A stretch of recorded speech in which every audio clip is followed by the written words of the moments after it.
ಮತ್ತೆ ಅವ್ರ ತಂದೆ ಇಬ್ರು ಕೂಡ ನಡ್ಕೊಂಡು ಹೋಗ್ತಿರ್ತಾರೆ. ನಡ್ಕೊಂಡು ಹೋಗ್ತಿರ್ಬೇಕಾದ್ರೆ ಒಂದು ಕಡೆ ಒಂದು ಎಕ್ಸಿಬಿಷನ್ ಹಾಕಿರ್ತಾರೆ. ಸೊ ಎಕ್ಸಿಬಿಷನ್ ನೋಡಿ ಸಣ್ಣ ಹುಡುಗ ತಂದೆಗೆ ಹೇಳ್ತಾನಂತೆ, ಅಪ್ಪ ನಾವು ಎಕ್ಸಿಬಿಷನ್ಗೆ ಹೋಗೋಣಪ್ಪ ಅಂತ.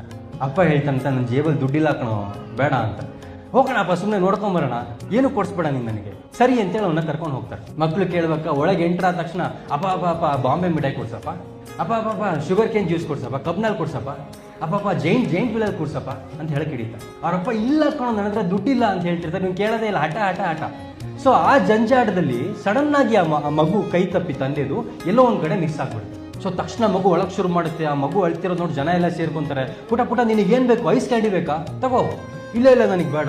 ಬಾಂಬೆ ಮಿಠಾಯಿ ಬೇಕಾ ನಿನಗೆ, ತಗೋ, ಇಲ್ಲ ನನಗೆ ಬೇಡ. ನೀನು ಜೈಂಟ್ ವೀಲಲ್ಲಿ ಕುತ್ಕೊಂತೀಯಾ, ಬಾ ಕರ್ಕೊಂಡು ಹೋಗ್ತೀನಿ, ಇಲ್ಲ ನಿನ್ಗೆ ಬೇಡ. ಏನು ಬೇಕು ನಿನಗೆ, ನನಗೆ ನಮ್ಮ ಅಪ್ಪ ಬೇಕು. ಅಪ್ಪ ಇರೋವರೆಗೂ ಜೀವನದಲ್ಲಿ ನಾವೇನು ಅನ್ಕೊಂತೀವಿ, ನಮ್ಮಪ್ಪ ಅದಕ್ಕೆ ಕೊಡಲಿಲ್ಲ, ಇದಕ್ಕೆ ಕೊಡಲಿಲ್ಲ, ನನಗೆ ಅದು ಬೇಕು ಇದು ಬೇಕು ಅನ್ಕೊಂತೀವಿ.